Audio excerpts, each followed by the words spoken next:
Kalau anak klasik ya minor. Dereng dereng.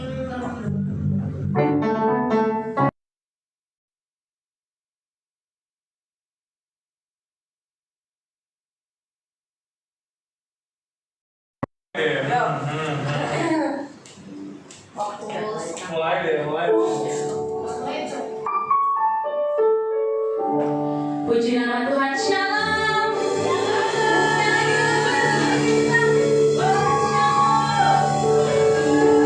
Siapa hari ini merasakan sukacita, boleh lambaikan tangan saudara.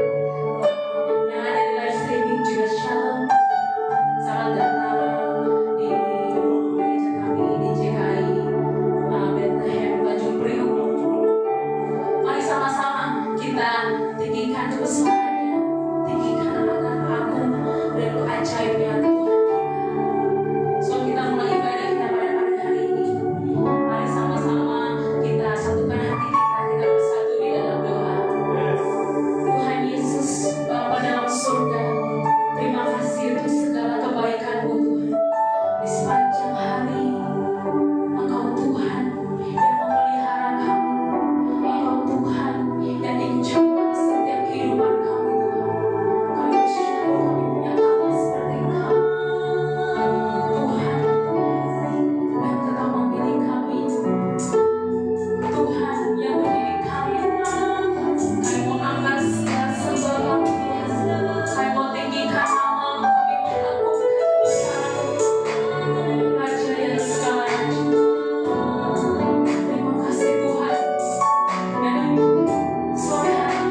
kasih-Mu besar mengatasi langit. Yes, amen. Dan setia sampai ke awan-awan. Yes.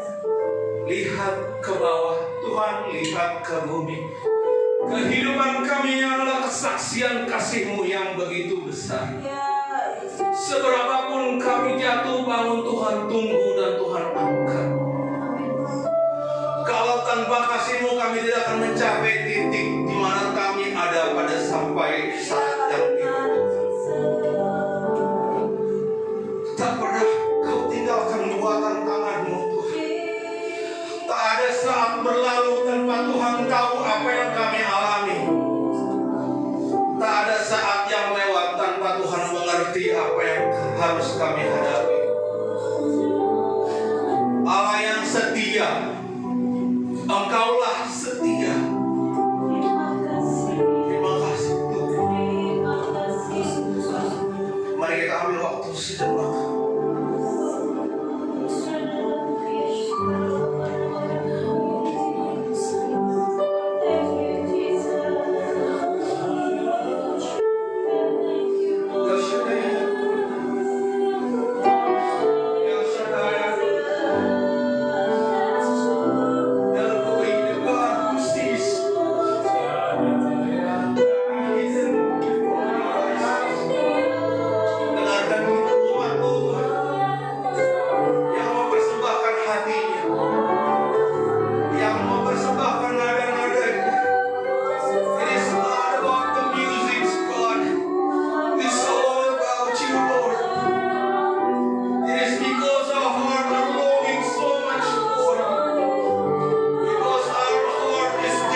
melihat kondisi, Engkau tidak melihat situasi. Yang Kau lihat hanya kasih-Mu atas tempat ini. Terima kasih Tuhan, tiada beda yang Kau berikan kepada kami yang onsite, demikian juga kepada kami yang menikmati secara online. Tuhan menyukai persatuan.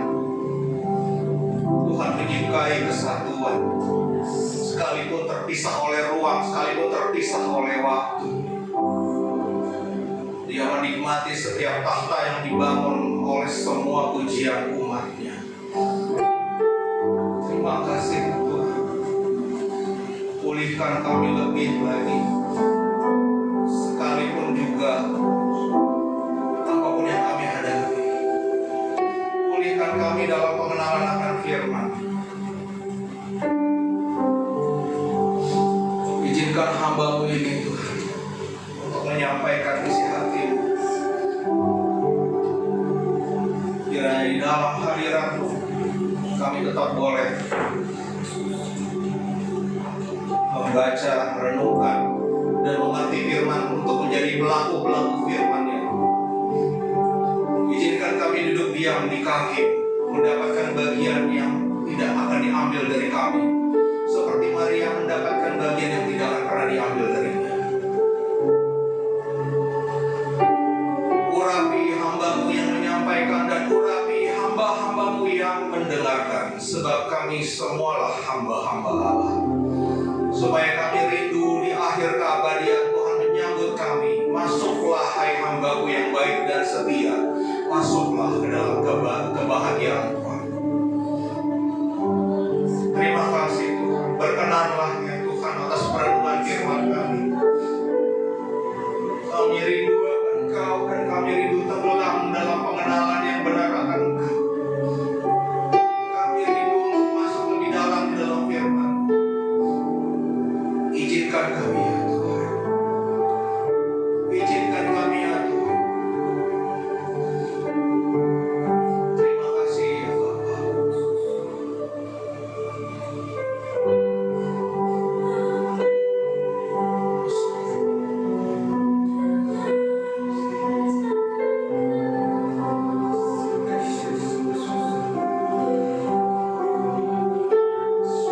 It's all yours, but you can take over everything. We don't care what schedules are only man-made, but your presence, it's the only thing that we long for. Since your sanctuary, Lord, this one day your sanctuary is better than all places all over the world. Lantaran-Mu saja kami bisa begitu menikmatinya. Ini Kau bawa kami dalam Roh Kudus-Mu.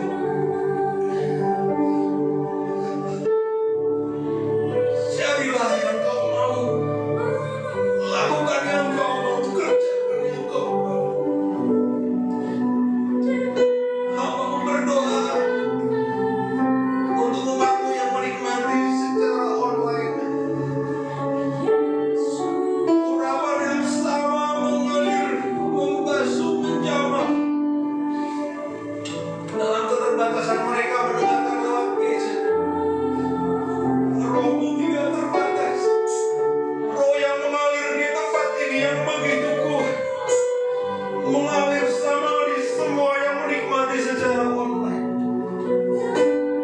Sebab Allah begitu rindu umat-Nya dipulihkan. Sekali just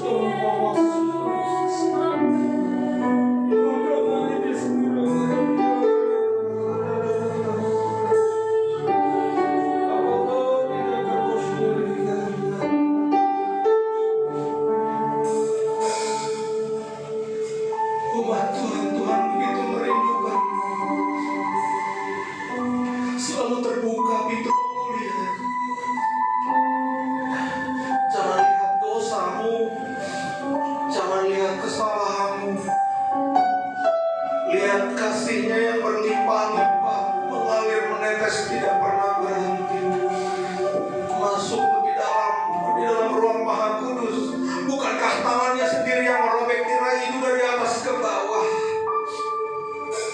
surga rindu umat Tuhan masuk lebih dalam.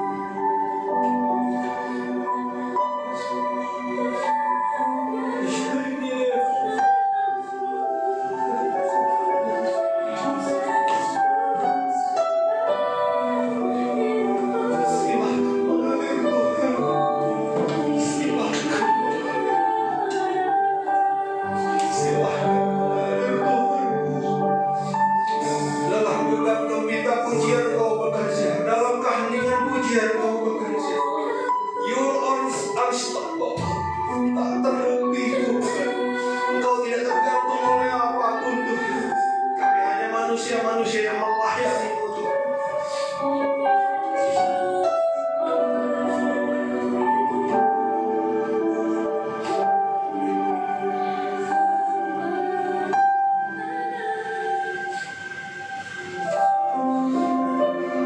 Kita tutup dengan satu pujian.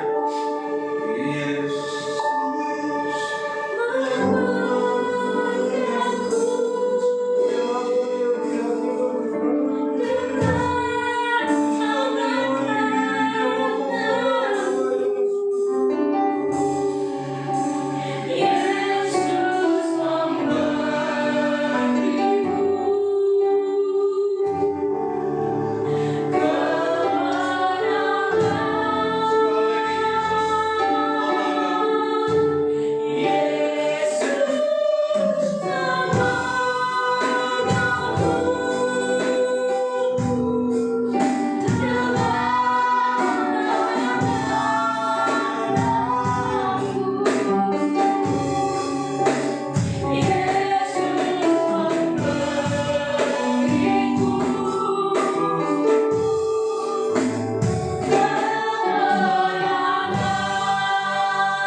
Kami semua siap mendengarkan firman. Atas perkenananmu kami belajar mendengarkan firman.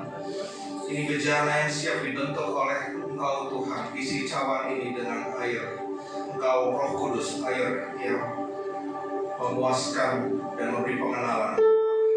Di dalam nama Yesus Tuhan kami siap mendengarkan firman. Kita yang percaya sama-sama katakan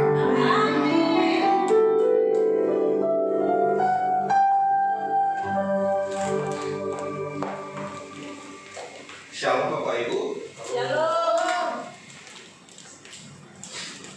Ya, Tuhan kita luar biasa ya. Yes. Ya begitulah kalau kita tahu Tuhan apa namanya, Tuhan menginginkan hadiratnya lebih. Saya bisa apa? Yes, yang saya rasakan, yang saya percaya, Tuhan begitu rindu kita ada hadir lebih dalam, lebih dekat. Itu Tuhan yang kita kenal. Pertama-tama terima kasih kepada Bapak Gembala, Ibu Gembala atas kesempatannya saya bisa melayani Tuhan, bisa melayani jemaatnya. Kemudian Kakak WL, Kakak Desunda, Kakak Lani, Singer, Bang Raja, Kak Erni, para pemusik, Kak Mei.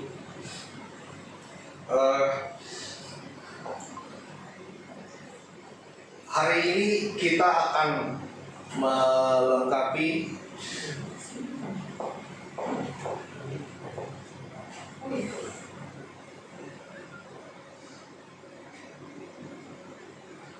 Ini ya, tema hari ini. Berbuahlah, bahaya kalau sampai tidak. Ya. Jadi pada bulan ini bagaimana menjadi Kristen yang berbuah lebat. Sebab Tuhan Yesus bilang ya di dalam Alkitab, dia berfirman supaya kita berbuah banyak. Dengan demikian orang-orang tahu bahwa kita adalah murid-murid Kristus. Emang kenapa kalau nggak berbuah? Bahaya. Nanti akan saya coba jabarkan. Kalau sampai kita tidak berbuah, bahaya. Sebetulnya kita orang Kristen punya kecenderungan untuk berbuah, dan buah kita punya kecenderungan juga untuk lebat, untuk banyak. Kenapa? Sebetulnya yang disebut buah roh, yang namanya buah jambu, ya karena ada pohon jambu. Buah duren, ya karena ada pohon duren. Jadi kalau dibilang buah roh, ya karena di dalam kita ada Roh Kudus. Kalau di dalam kita tidak ada Roh Kudus, ya wajar kalau tidak mengeluarkan buah. Tapi kalau di dalam kita ada Roh Kudus, terus kita tidak berbuah, berarti sesuatu terjadi. Nah ini yang coba kita atasi. Ini QR code-nya, kalau Bapak Ibu Saudaraku mau ambil PDF-nya, silakan. Nah, saya undang Bapak Ibu Saudaraku kita baca 3 poin yang menjadi pokok khotbah minggu ini. Yang pertama, lepaskan segala perkataan, pikiran, dan kebiasaan buruk.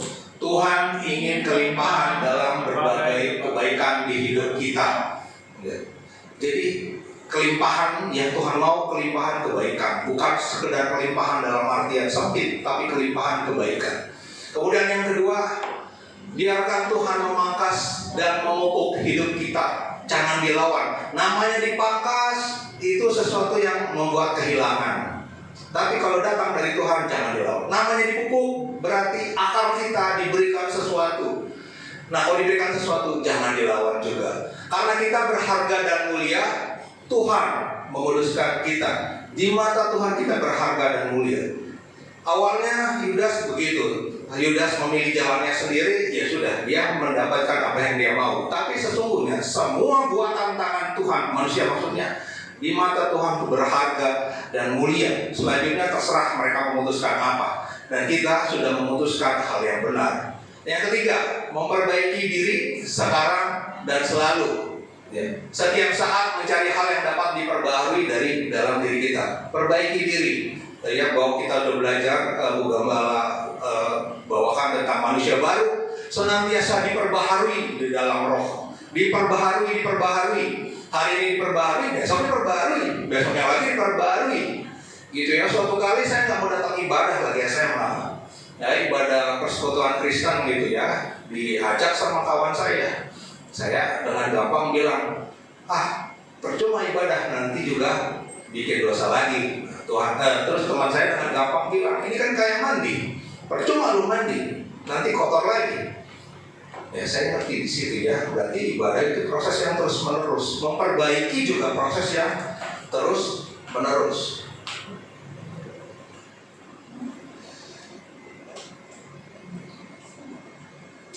Oke, saya undang kita baca ayat. Ditolong dari situ aja kayaknya. Balik satu slide, agak macet pointer saya. Balik satu slide sebelum.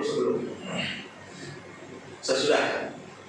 Kita baca sama-sama Lukas 13 ayat 6 dan sampai 9. 1, 2, 3.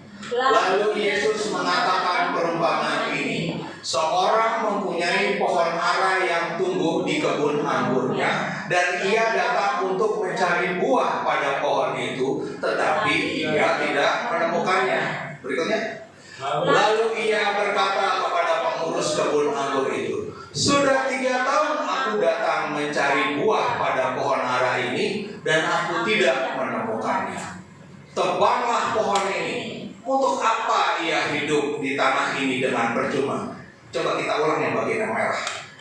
1, 2, 3. Tebanglah pohon ini. Untuk apa ia hidup di tanah ini dengan percuma? Next. Jawab orang itu, Tuhan, biarkanlah dia tumbuh tahun ini lagi.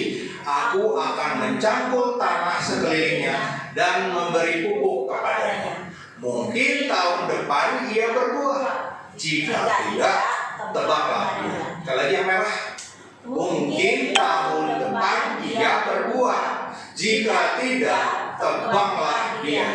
Next, kemudian ini Yohanes 15, kita cuma baca ayat 2 dan 6. 1, 2, 3. Setiap ranting padaku yang tidak berbuah dipotongnya, dan setiap ranting yang berbuah dibersihkannya, supaya ia lebih banyak berbuah. Next. Barang siapa tidak tinggal di dalam aku, ia dibuang keluar seperti ranting dan menjadi kering, kemudian dikumpulkan orang dan dicampakkan ke dalam api, lalu dibakar. Ini di ayat terakhir ini ya, saya lihat ini terjadi Bapak Ibu. Jadi orang-orang Kristen ketika dia tidak berbuah, dia jadi kering, kehidupannya kering. Gak tahu dia mau hidup jadi apa, kemudian dia terjebak sama keinginannya sendiri, memuaskan keinginannya sendiri, bisa ujung-ujungnya menghasut. Akhirnya apa? Dengan kehidupannya kering, dikumpulkan bersama dengan orang-orang yang hidupnya kering juga. Jadi berkomunitas tuh. Ini saya melihat ini terjadi. Kemudian dicampakkan ke dalam api. Artinya suatu komunitas ini betul-betul tidak mengalami damai sejahtera, hidupnya tidak mengalami tidak berbuah. Ya, mencemooh dan macam-macam, lalu dibakar. Nah, saya nggak tahu nih nanti dibakarnya akan seperti apa. Tapi Tuhan sudah peringatkan dan ini serius. Dan saya lihat ini terjadi. Jadi kita coba lihat di kesempatan pada hari ini. Next. Pertanyaan yang besar ya, apakah orang Kristen pasti berbuah? Kita lihat kisah hidup 3 orang. Next. Yang pertama adalah Saul. Dia raja Israel. Dia hidup semaunya sendiri. Kita tahu bahwa yang melanjutkan Saul bukan lagi anaknya. Kenapa? Karena Tuhan copot itu posisi raja, diberikan kepada yang Tuhan berkenan. Jadi Tuhan sudah tidak berkenan kepada Saul. Kita lihat kenapa. Kemudian Ahab, ini raja Israel, dan dia hidup dalam berhala dan hawa nafsu. Dua ini bukannya gak kenal Tuhan, udah melihat Tuhan, udah bergaul dengan nabi Tuhan, dapat nabi-nabi yang dapat perintah langsung dari Tuhan, kata-kata Tuhan langsung sama orang-orang ini. Tapi gua hidupnya nggak ada, dan kita lihat akhir hidupnya sama-sama mati dalam kondisi yang mengenaskan di tengah perang. Bukan mati sebagai walaupun dia dalam perang mati karena terkena senjata, enggak. Yang satu mati bunuh diri, yang satu dia masuk dengan menyamar, nggak mau ketahuan, tak kena panah. Ini memang akhir hidupnya nggak baik. Apalagi Yudas Iskariot, dia nggak cuma tahu Tuhan, dia dekat, dia bersama Tuhan, dia ikut Tuhan. Namun akhirnya Tuhan dia jual. Next. Nah, Saul ini dia adalah raja ketika orang Israel minta raja. Pada awalnya Israel itu negara di mana Tuhan yang memimpin lewat nabi, lewat Samuel. Tapi orang Israel dia tinggal nyari alasan macam-macam. Dia bilang, maka angkatlah sekarang seorang raja atas kami untuk memerintah kami seperti pada segala bangsa-bangsa lain. Dia pengen sama dengan yang lain, ada rajanya. Padahal diperintah aja pengen sama dengan yang lain.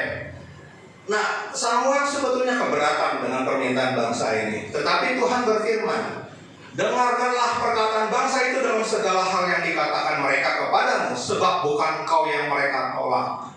Jadi ketika minta raja, bukan mereka menolak Samuel walaupun alasannya karena anaknya, tetapi akulah yang mereka tolak supaya jangan aku menjadi raja atas mereka. Jadi Tuhan melihat sampai ke dalam hati. Sesungguhnya memang pada berontak aja ini. Dasar aja mencari alasan. Anak-anak Samuel bagaimana, kemudian kami minta raja. Itu alasan aja. Tuhan tahu pastinya di dalam hati mereka. Mereka degil lagi seperti dulu, tidak mau diperintah oleh Tuhan. Jadi dari kisah ini kita tahu kalau serupa dengan dunia itu menolak Tuhan sebagai raja. Jadi kalau kita punya keinginan serupa dengan dunia, itu sama dengan menolak Tuhan sebagai raja. Next. Nah, si Saul ini tanpa buah ketaatan, maka dia ditolak oleh Tuhan. Karena suatu peperangan, Tuhan bilang habiskan semua, dia sisakan orang-orang yang tidak dibunuh, kemudian persembahannya diambil. Maka firman Tuhan datang kepada Samuel, Karena engkau telah menolak firman Tuhan, maka ia telah menolak engkau sebagai raja.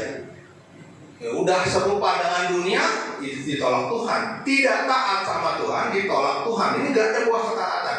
Padahal apa yang kurang? Saul dipilih Tuhan, Saul diurapi Tuhan. Ya, Saul menang dalam perang, Saul dihormati, tapi gak ada buah ketaatan.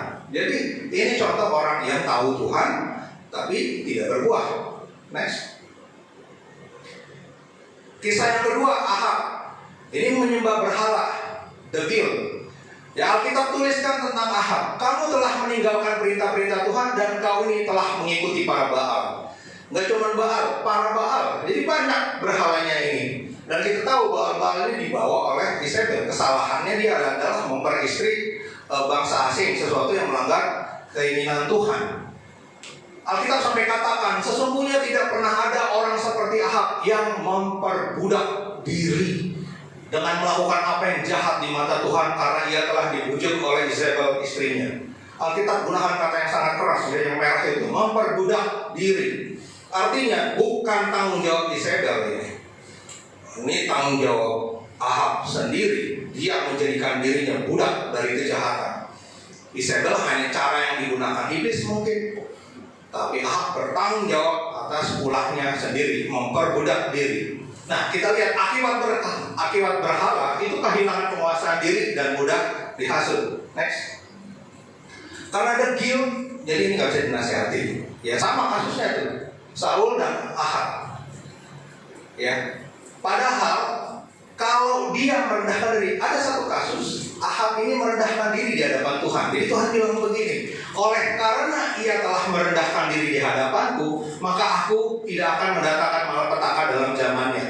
Jadi kalau sejahat-jahatnya siapapun ya, kalau merendahkan diri di hadapan Tuhan, Tuhan hitung.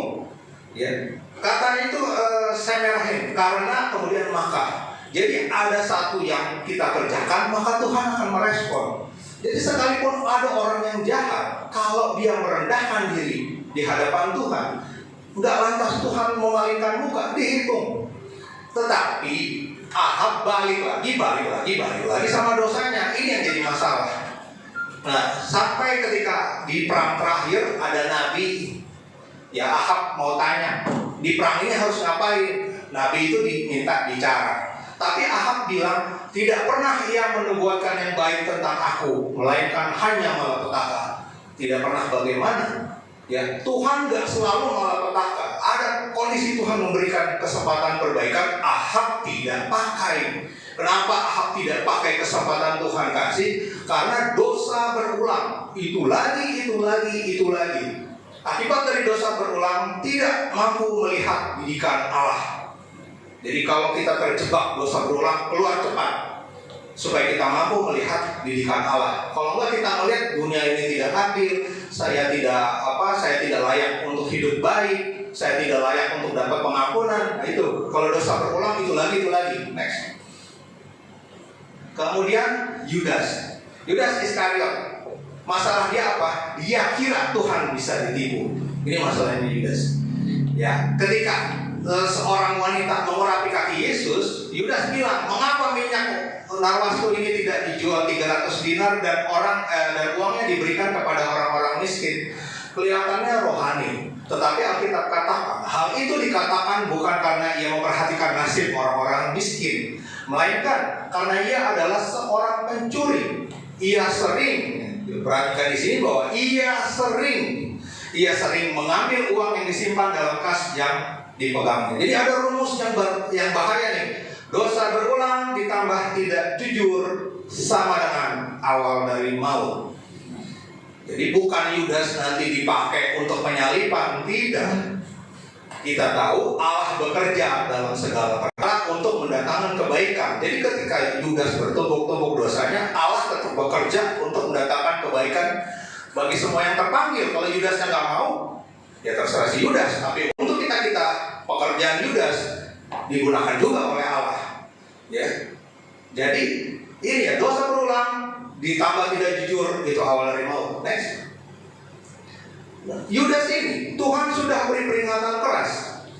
Ya, Tuhan Yesus sudah ngomong di perjamuan malam, Anak manusia memang akan pergi sesuai dengan yang ada tertulis tentang dia. Akan tetapi, celakalah orang yang olehnya anak manusia itu diserahkan. Udah dikasih tahu, kamu mau jual saya. Kalau kamu lakukan, celaka kamu. Adalah lebih baik bagi orang itu sekiranya ia tidak dilahirkan. Ini udah keras sekali peringatan. Mending kamu gak lahir aja sekalian.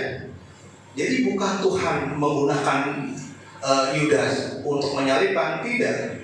Tuhan turut bekerja dalam kedegilan Yudas ini. Tuhan tetap kasih peringatan terakhir, ya, supaya kita mengerti bahwa nggak ada itu kayak ditakdir-takdirkan. Akhirnya balik ke pilihan bebas kita. Di dalam Yohanes 13:27, dan sesudah Yudas menerima roti itu, ia kerasukan iblis. Ya, Alkitab tuliskan begitu, ia kerasukan iblis. Artinya ia membuka diri untuk godaan-godaan iblis. Maka Yesus berkata kepadanya, apa yang hendak kau perbuat, perbuatlah dengan segera. Di sini kelihatan, Tuhan akhirnya buang dia. Sudah selesai. Apa yang kau perbuat, perbuatlah dengan segera. Ya mungkin orang udah sabar, akhirnya ya sudah. Udah kehendak bebasnya udah nggak bisa dihalang-halangin, terserah. Tapi Tuhan akan bekerja dalam pelanggarannya dia. Jadi ketika menjual Tuhan itu sama dengan mengundang iblis, dan Tuhan sudah biarkan. Jadi sudah tidak ditegur lagi dari dosa. Ya, setelah ini dia liar seliar-liarnya. Sampai ketika dia menyesal sudah terlambat. Tidak ada lagi yang mengingatkan dia bahwa dia masih bisa diampuni. Sudah selesai. Sampai dia masuk ke bunuh diri. Gak ada lagi yang mengingatkan dia pengampunan tersedia bagi dia. Jadi kalau kita masih diingatkan pengampunan, itu luar biasa. Itu luar biasa. Roh Allah masih ada. Ya. Kalau dibuang sama Tuhan, ya begini jadinya. Next. Jadi mereka yang mengenal Allah belum tentu hidup dalam kehendak Allah sampai akhir. Ya, 3 orang tadi tidak mau berbuah. Kalau tidak mau berbuah, digerogoti dosa. Dosanya berulang-ulang, tidak mau bertobat, ya nanti mendukakan Roh Kudus, memadamkan roh. Dan akhir hidup mereka itu adalah peringatan keras bagi kita. Ya, mau akhir hidup kayak siapa? Kayak Saul atau kayak Daud? Kayak Ahab atau kayak Elia? Kayak Yudas atau kayak murid-muridnya Tuhan Yesus? Keseluruhan murid gak semua mati martir. Yohanes mati karena usia. Ya, jadi akhir hidupnya masing-masing. Tetapi kalau di dalam Tuhan akhir hidupnya baik. Kalau menolak, tidak mau berbuah, ya begitu akhirnya. Itu akhir hidup mereka, peringatan keras bagi kita. Next. Kok bisa orang Kristen sampai tidak berbuah? Kenal Allah? Bukan kenal sih sebetulnya. Tahu Allah, pernah lihat mujizat malah. Datang ke KKR atau mengalami sendiri mujizat Tuhan. Tapi kok tidak berbuah? Kenapa? Kita lihat. Next.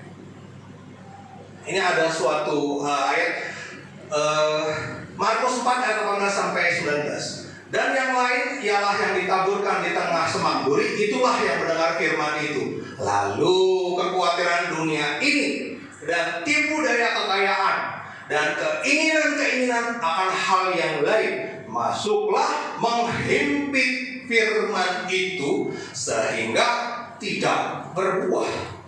Jadi 3 item yang saya merahkan ini yang menghimpit kecenderungan kita untuk berbuah. Kenapa saya bilang kecenderungan kita untuk berbuah? Karena Tuhan sudah memilih dan menetapkan kita untuk pergi dan menghasilkan buah, dan buahmu itu tetap supaya apa yang kau minta diberikan oleh Bapa kepadamu. Kita sudah ditetapkan untuk memberi buah, tetapi balik kepada kehendak bebas kita. Kalau kita izinkan 3 hal ini, firman-Nya terhimpit, buahnya nggak keluar. Nah, tadi sudah dikasih peringatan keras. Next. Ini yang menghambat hidup orang Kristen. 1, kekhawatiran dunia. Padahal Tuhan, kalau kita kenal Dia, Tuhan bertanggung jawab atas buatan tangannya. Jadi kekhawatiran bisa kita pandang sebagai dosa, kayak Tuhan gak ada. Berikutnya, tipu daya kekayaan, harta menjadi berhala. Tuhan gak pernah mau nomor 2. Ketika kita memilih harta, Tuhan jadi nomor 2. Mungkin kita dapat hartanya, tapi kita kehilangan Tuhannya. Itu yang gak enak. Kemudian yang ketiga, keinginan, baik keinginan daging, keinginan duniawi. Yang ini mengundang pencobaan. Ya, jadi kita yang mengundang pencobaan. Jangan bilang Allah yang mencobai. Lebih sering kita yang mengundang pencobaan. Keinginan-keinginan ini pintu masuknya. Next. Nah, Tuhan bilang setiap ranting yang berbuah dibersihkannya. Jadi kalau kita akan berbuah, itu hasil dari Bapa membersihkan ranting-ranting. Tinggal kita tahan aja. Kalau Bapa membersihkan seperti apa? Next. Ikuti proses pemulihan. Ini bagaimana kita membiarkan Bapa membersihkan ranting-ranting. Jangan sesat. Allah tidak membiarkan dirinya dipermainkan. Tuh. Karena apa yang ditabur orang itu juga yang akan dituainya. Jadi jangan salahkan Tuhan dalam penderitaan di mana kita yang bikin.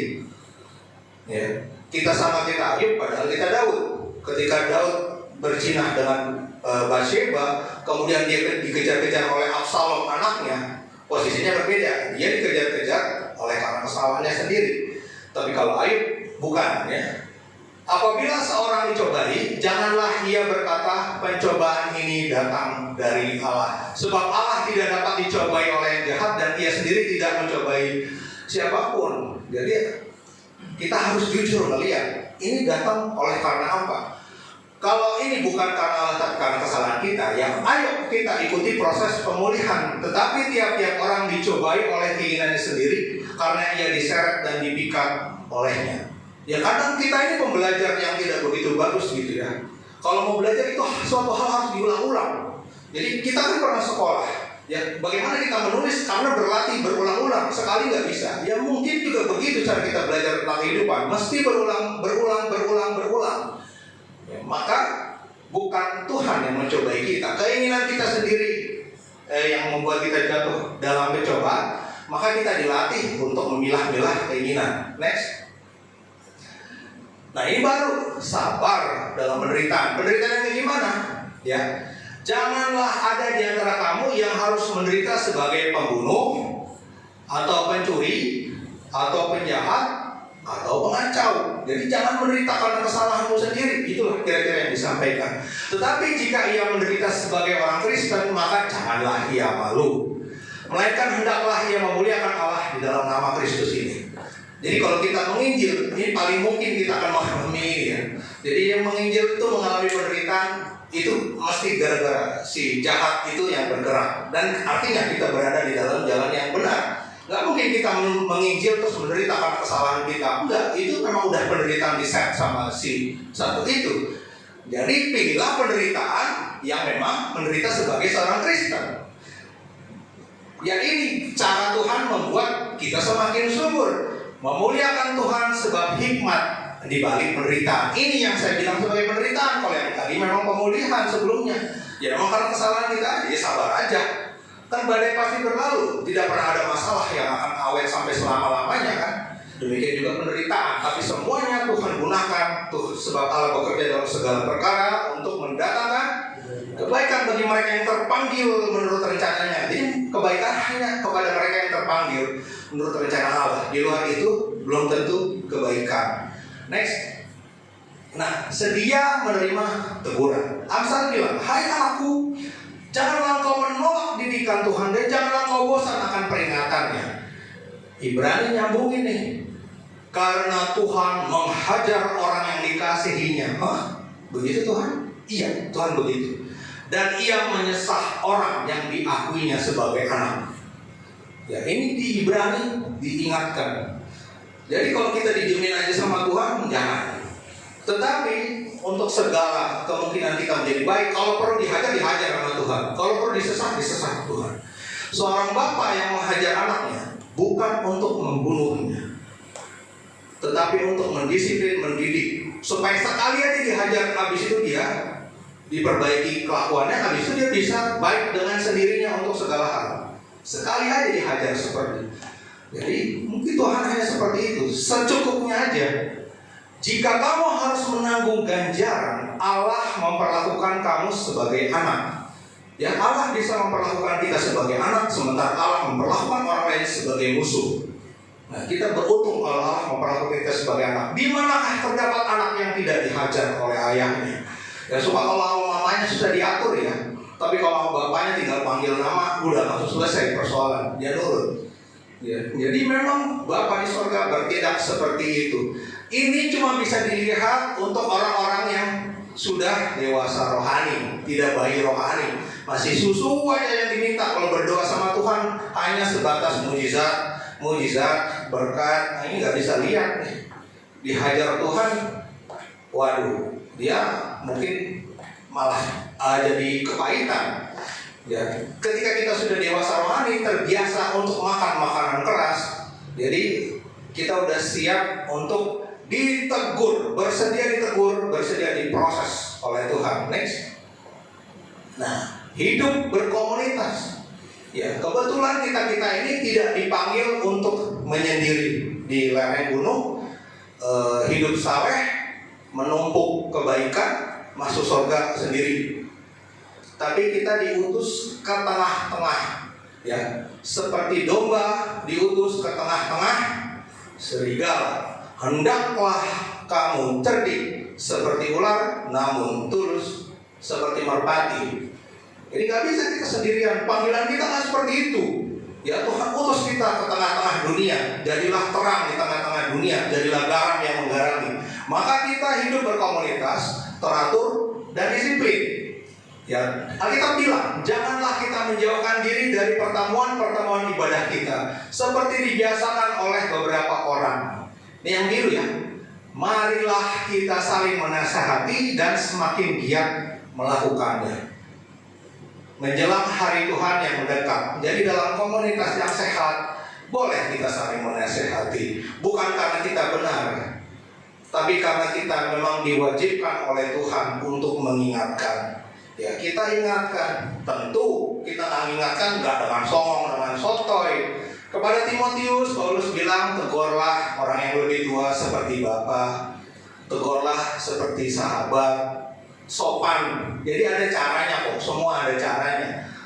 Tapi marilah kita saling menasehati. Ini yang membantu kita untuk berbuah. Dan tetapi segala sesuatu harus berlangsung dengan sopan dan teratur. Ini ditekankan oleh Alkitab. Maka kita saling membangun dalam hidup komunitas dan hidup pribadi. Jadi kita didorong untuk berbuah di dalam komunitas karena dilihat semuanya. Dan itu kebawa kehidupan pribadi kita. Sekalipun gak ada yang lihat kita, buah itu muncul dengan sendirinya. Ya, karena di dalam ada roh, maka buah-buah rohnya muncul. Karena di dalam ada kerinduan akan menyenangkan hati Tuhan, ketaatan muncul. Jadi itu gak dihimpit oleh kekhawatiran, gak dihimpit macam-macam yang tadi. Next. Maka ini saya rangkum ya. Ketika ranting kita ini ranting Yesus pokok dan kitalah carangnya. Ranting ya. Ranting dipangkas Bapa, akar dipupuk oleh Bapa. Ya, zat yang digunakan sebagai pupuk itu bukan zat-zat makanan ya, itu mungkin zat-zat yang kimia. Mungkin prosesnya nggak enak. Ranting yang di atas dipangkas juga prosesnya nggak enak. Makanya ikuti proses pemulihan. Ya, kalau kita harus melewati akibat dari kesalahan kita, konsekuensi yang kita buat, bersabarlah. Jangankan salah kemudian mendapati konsekuensi. Orang kita benar juga masih harus mungkin menghadapi penderitaan ketika kita udah di pihak yang benar, apalagi kalau karena kita bersalah. Jadi ikuti proses pemulihan, sabar dalam penderitaan. Nah, ini penderitaan yang baik ya, dan pembentukan, bersedia ditegur, kemudian senang bertumbuh.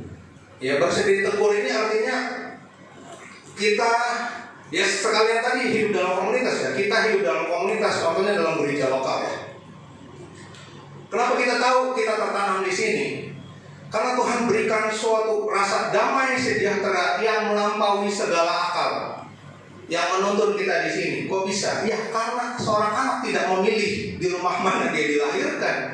Tuhan pilihkan bagi dia, termasuk anak rohani. Ini mungkin sesuatu yang orang bisa terima, orang enggak. Tapi ya saya cuma katakan aja. Di mana damai sejahtera Kristus memerintah atas hatimu di dalam komunitas itu, di situ tertanam gereja lokal.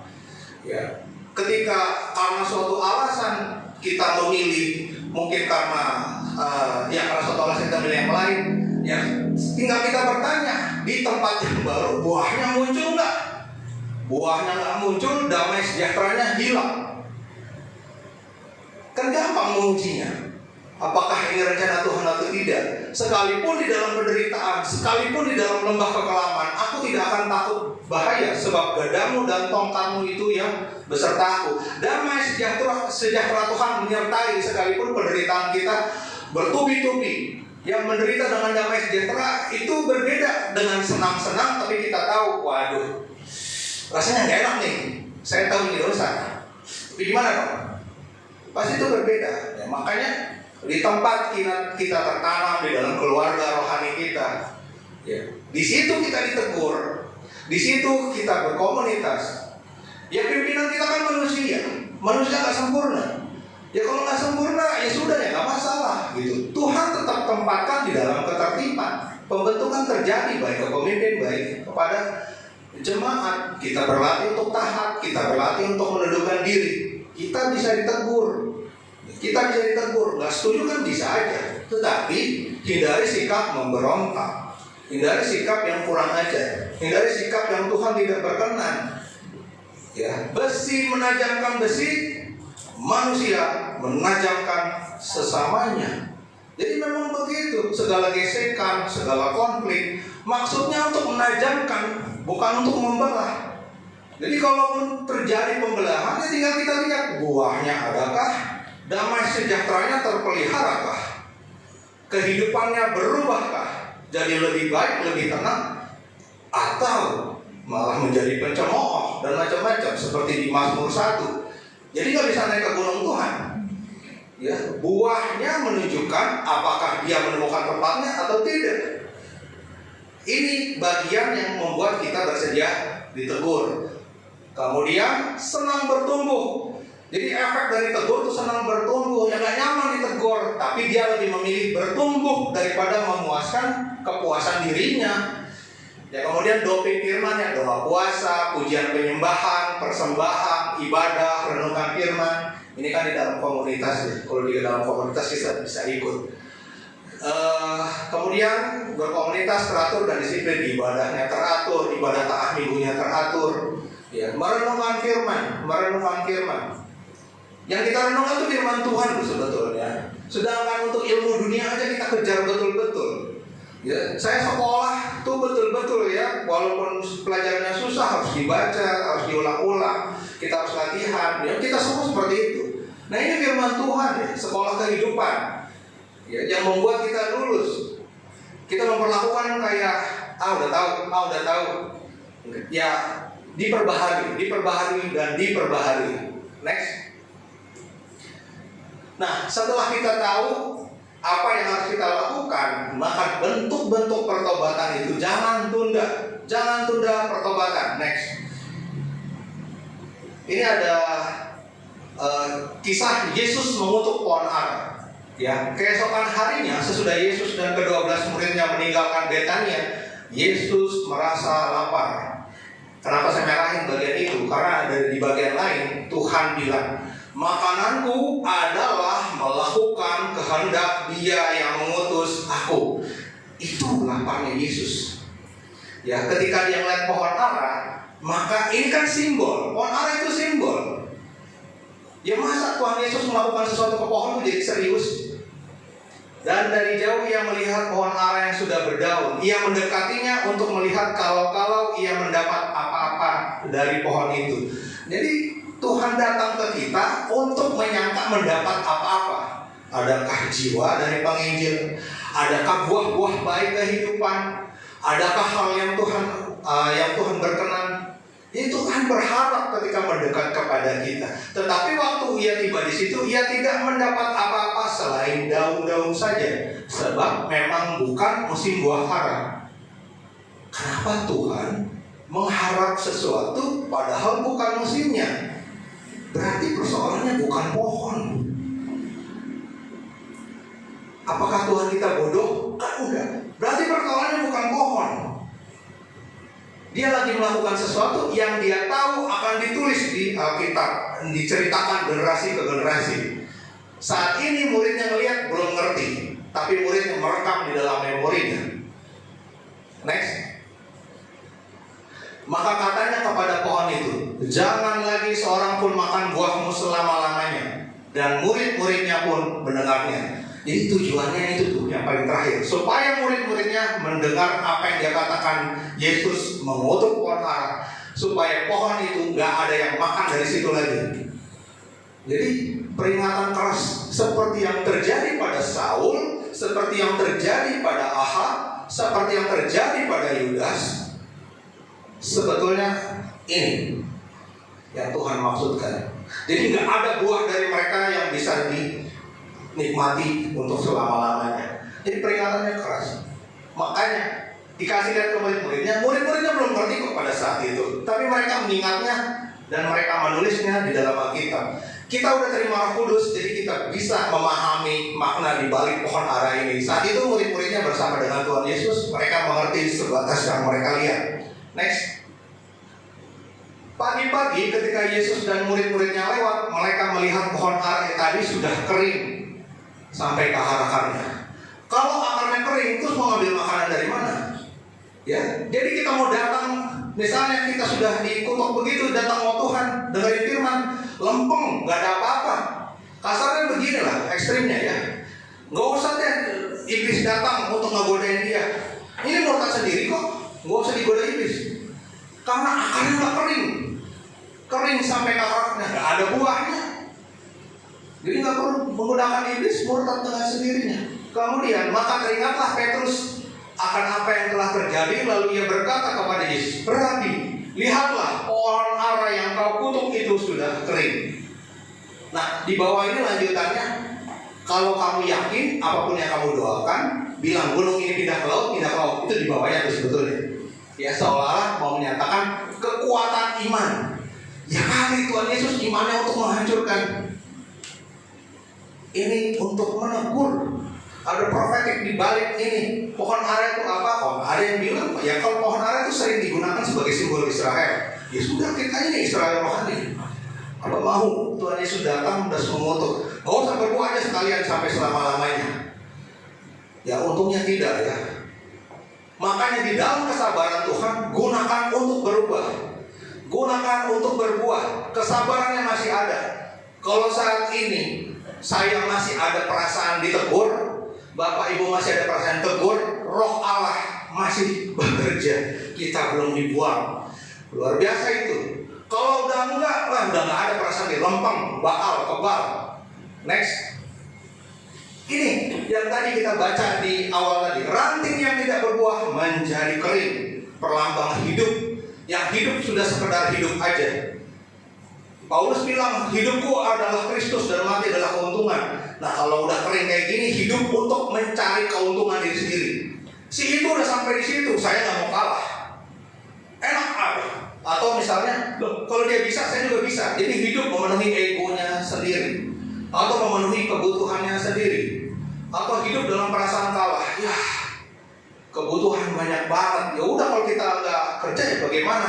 Jadi bukannya kita mau bekerja untuk mencapai yang Tuhan suruh, habis itu Tuhan kasih upah, kita kejar-kejaran melulu, ya menjadi kering.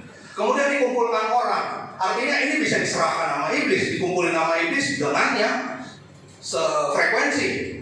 Ya jadi dikumpulin tuh sama-sama orang yang kering. Orang buta menuntut orang buta, keduanya masuk lupa. Biarkanlah mereka itu orang buta menuntut orang buta, nanti dua-duanya masuk lubang. Jadi sedemikian peringatan Tuhan atas kita. Jangan sampai kita nggak berbuah. Kalau sekarang ada perasaan Tuhan kasih sesuatu bagus gitu loh, saya juga ditegur. Ya, ketika saya nyusun khotbah dan sekarang ketika saya khotbah satu kata-kata ke sana, sekian kata-kata nusuk ke sini, kan saya yang tahu dosa saya apa aja. Masing-masing kita kan tahu dosa kita apa aja. Ya, kan saya hidup dalam kasih karunia Tuhan. Kalau saya kudus terus sempurna, nanti yang dengar khotbah malah kagum sama pengkhotbahnya. Saya bersaing sama Tuhan urusan kemuliaan. Ya kesabar saya di hadapan Tuhan. Mencuri kemuliaan Tuhan itu luar biasa akibatnya. Ya. Itu yang terjadi, bahwa sekalipun kita yang di panggung ini orang-orang yang tidak sempurna, kita boleh maksimal, kita boleh memenuhi yang Tuhan mau. Itu kan luar biasa. Karena kita bukan untuk ditonton siapapun, kita mau ditonton Tuhan. Kita mau bertanggung jawab kepada Tuhan. Tuhan, amanah yang Kau berikan lewat Bapak Gembala, lewat pemimpin-pemimpin saya, lewat para jemaat, saya selesaikan. Jadi kan itu yang bikin kita hidupnya gak kering. Kita bergairah, kita gak bergantung sama keadaan, kita gak bergantung sama kondisi. Kita hanya bergantung pada perkenanan Tuhan dan hanya perkenanan Tuhan semata. Jadi gak ada khawatir, gak ada perasaan takut, gak ada begini, begitu. Maju semangat karena Roh yang memberi hidup, Dia yang memberi kemerdekaan. Jadi bagaimana kalau tidak berbuah? Menjadi kering, tidak mengalami yang seperti tadi, dikumpulkan sefrekuensi, dicampakkan ke dalam api. Artinya mereka akan menghadapi situasi yang sangat panas. Jadi bukannya dengan damai sejahtera, tapi keluar dari perkenanan Tuhan. Jadi nggak jelas mau ngapain. Padahal kalau kita berkomunitas, itu semakin tajam untuk melakukan kehendak Tuhan. Seperti Tuhan memberi makan 5.000 orang, dengan gampang Tuhan Yesus bilang, kamu yang harus memberi mereka makan. Ya. Kalau murid-murid langsung bekerja, tentu mujizat Tuhan turun dengan cepat gitu. Tapi kan ada drama sedikit, walaupun akhirnya Tuhan Yesus menyelesaikan semuanya. Makanya dicampakkan ke dalam api baru dibakar. Nah, nggak tahu apakah dibakar ini artinya tidak ada kesempatan untuk balik lagi. Semoga nggak begitu ya. Semoga dibakar ini adalah dimurnikan, maka segala yang tidak baik terlepas, terus orang-orang yang sempat mengalami ini boleh dipulihkan kembali. Saya berharap itu tafsirannya. Dimurnikan, ya cuma dimurnikan dalam kondisi udah habis kebakar, gimana? Jadi kalau kita dari awal sudah maju dengan baik, kondisi kita jangan sampai kondisi hangus. Nah ini peringatan, ranting yang tidak berbuah, kering, dikumpulkan orang, dicampakkan, dibakar. Next. Makanya takut akan Tuhan itu kita wujudkan dengan kerjakan keselamatan kita dengan takut dan gentar. Kalau udah tahu kita selamat, jangan kita ngerasa keselamatan ini nggak hilang, terus kita sengaja tidak mau berbuah.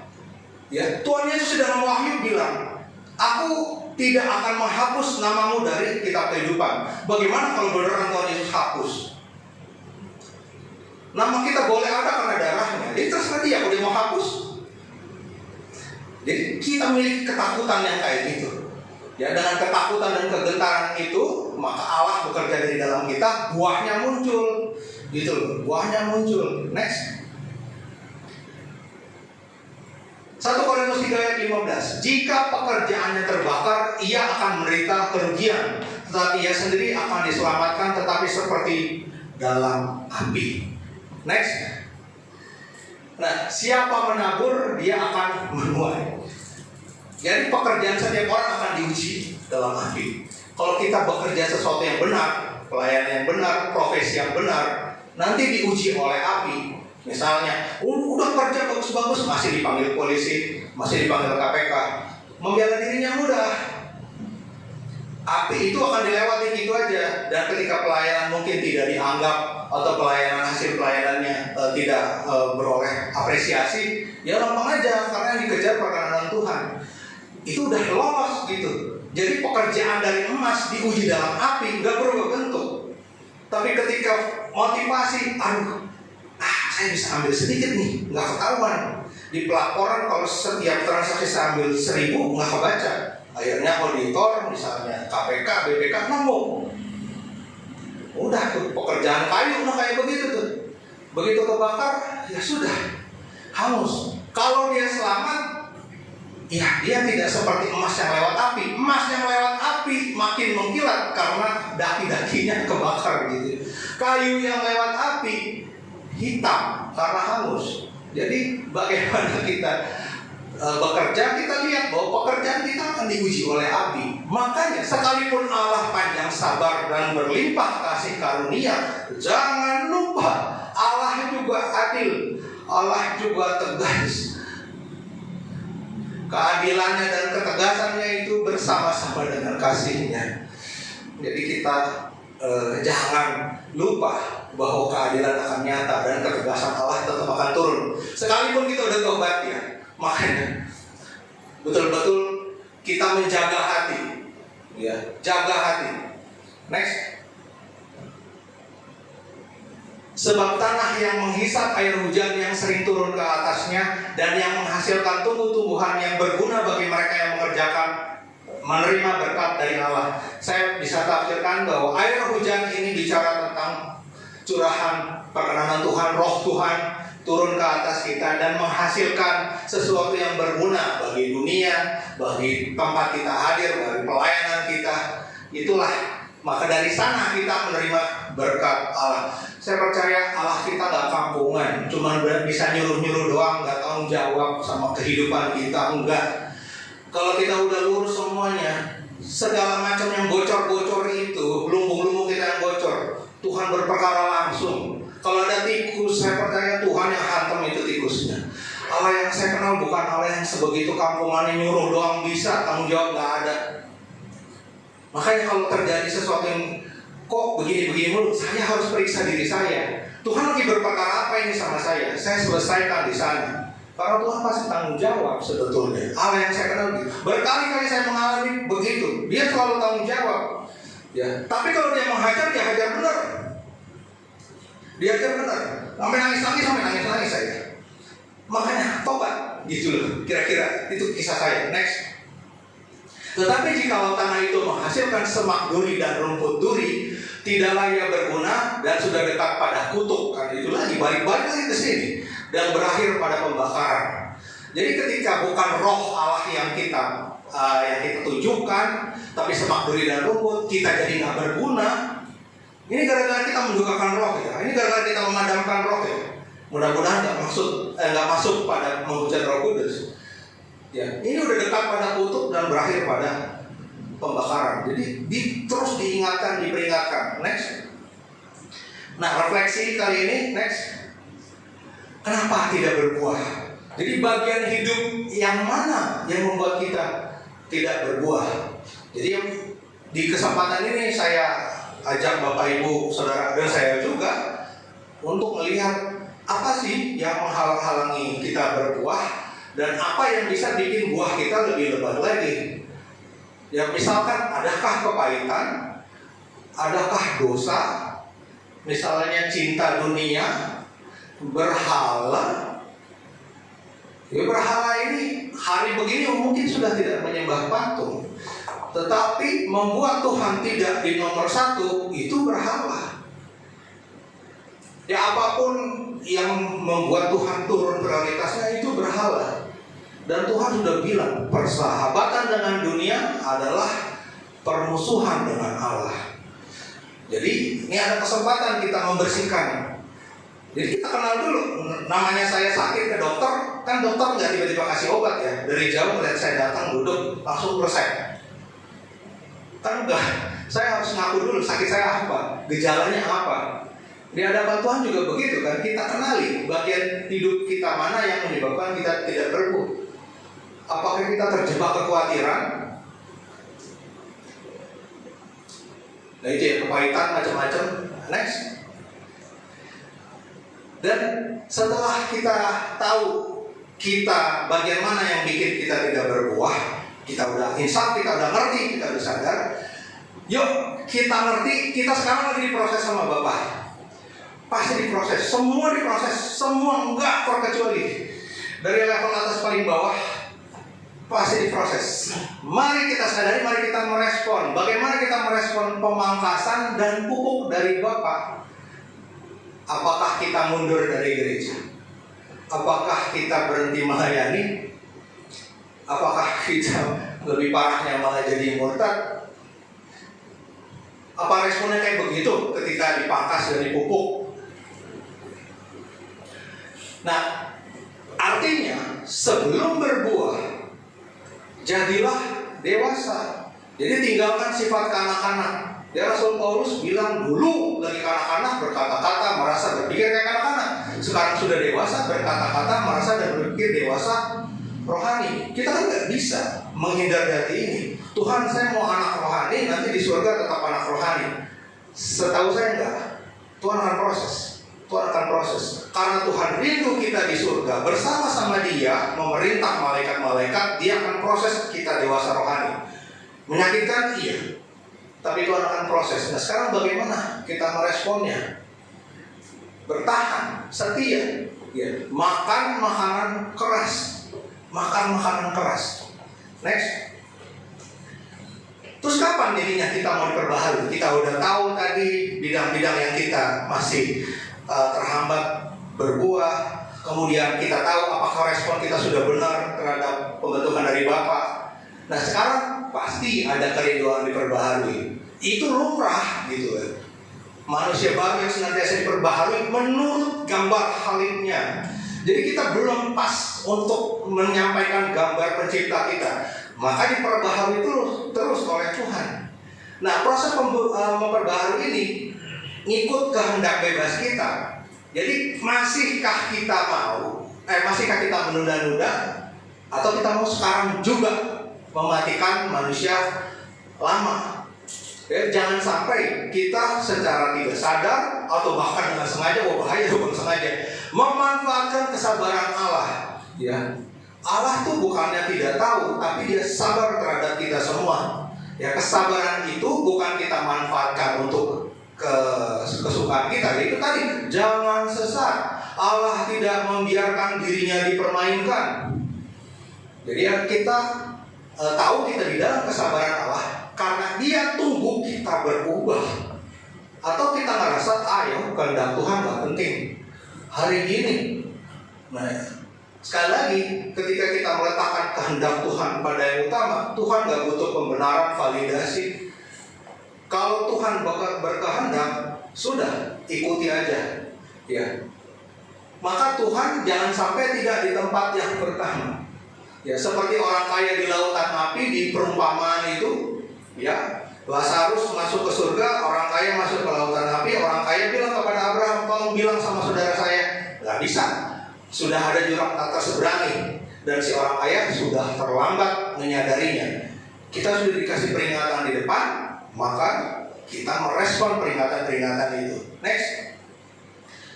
Yuk, kita serahkan hidup kita kepada Tuhan. Ya, mungkin dalam saat teduh nanti kita akui dosa, kita akui kesalahan, kita akui kekurangan yang bikin kita gak berbuah. Ya, kita gunakan kesempatan, ambil kesempatan, jangan tunggu nanti. Ya, sekarang terima teguran. Nanti dalam doa Tuhan berikan firman, Tuhan berikan teguran bagaimana. Jangan keras hati. Ya. Kalau mengeraskan hati kayak Fir'aun tuh, dia udah melihat mujizat Tuhan, apa yang kurang. Tuhan dalam 10 tulah mematahkan dewa-dewa Mesir. Dewa yang menguasai sungai Nil dipatahkan dengan sungai Nil jadi darah. Dewa matahari, dewa utamanya dipatahkan dengan langit gelap. Kemudian dewa yang bentuknya nyamuk dipatahkan, nyamuk-nyamuk, lalat, pikat. Sampai seluruh anak sulung dibunuh kecuali anak sulung orang Israel. Itu dia bisa lihat betapa Tuhan yang disembah oleh orang-orang Israel ini mengalahkan dewa-dewanya dia. Dia tetap keras hatinya. Jadi ketika kita ditegur, kita terima teguran, jangan meraskan hati. Kalau mengeraskan hati, tenggelam dalam lautan dosa. Mirip nasib Firaun, mati sih enggak, tapi tenggelam di dalam lautan dosa. Jadi bertobat dan jangan buat lagi. Bertobat, kumat lagi, bertobat, kumat lagi. Kalau itu memang proses, ayo proses. Tapi jangan gak bertobat. Kemudian perbaiki hidup, datang pada Yesus sekarang. Bukan karena kita gak tahu kita mati kapan. Bukan itu. Karena Tuhan tunggu kita sekarang. Persoalannya bukan kita takut kita mau masuk kemana. Bukan. Kita tahu Tuhan rindu sekali kita mencapai tingkat yang maksimal, pengenalan yang benar. Kita jawab kerinduan Tuhan. Kita tundukkan kehendak bebas kita. Next. Oke, ini sudah sampai di akhir khotbah saya. Saya undang imam musik. Kita mau masuk saat teduh. Kita mau nyanyikan lagu seperti bejana siap dibentuk.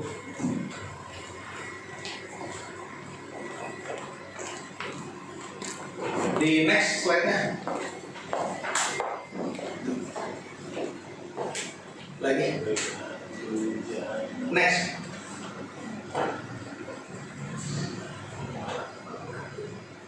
Next. Oke, situ. Ya tadi lagu ya. Bapak Ibu Saudaraku, baik Bapak Ibu Saudara dan saya, kita punya level kita masing-masing. Tuhan menegur sesuai dengan level kita masing-masing. Yang ujung-ujung dari ujian adalah naik tingkat, naik level. Tuhan tidak mencobai supaya kita jatuh, bukan. Tuhan menguji kita supaya kita naik tingkat.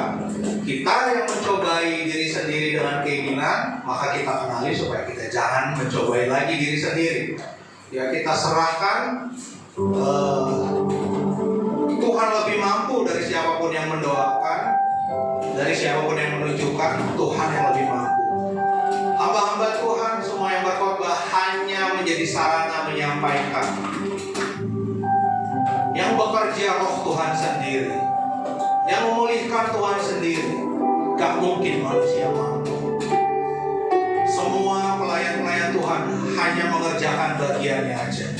Seperti Tuhan katakan, kami ini hamba-hamba yang tidak berguna, yang hanya mengerjakan apa yang kami kerjakan.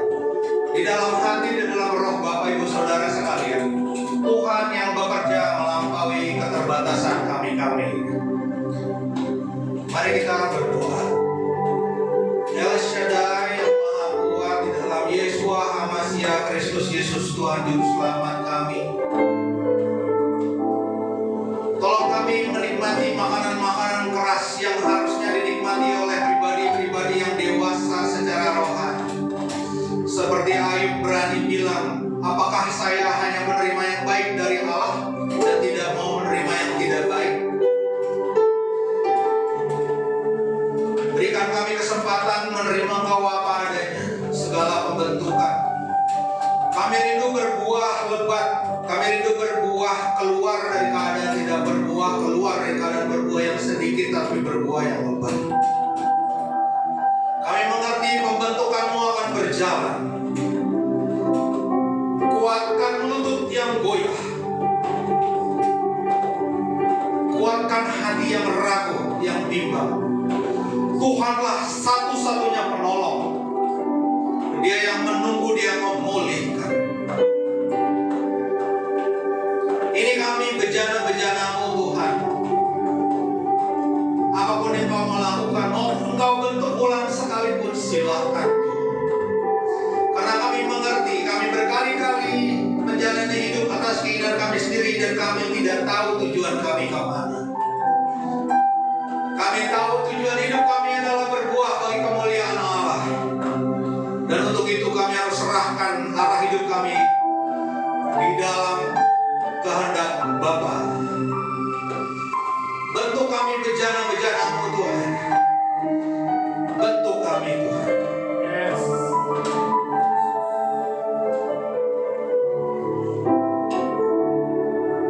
Bagaikan bejana siap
bukan sekedar lagu Tuhan berkali-kali dinyanyikan, tapi kali ini kami bergantung pada Roh Allah yang hidup, yang memulihkan, yang memanuhkan, yang mengalir. Mengalirlah Roh Kudus. Kami rindu hidup kami berarti Tuhan. Kami tahu Tuhan menyediakan hidup dengan cita-cita yang besar. Sebab kami ini buatan Allah, diciptakan dalam Kristus Yesus untuk mengerjakan segala pekerjaan-pekerjaan Allah. Kami bosan dengan hidup yang begini-begini aja, bolak-balik Tuhan, ketidaknyamanan, damai sejahtera yang hilang, tidak berbuah. Berkali-kali kami merasa berdosa, kami tidak mampu keluar Tuhan. Kali ini Tuhan, di level kami masing-masing, lakukan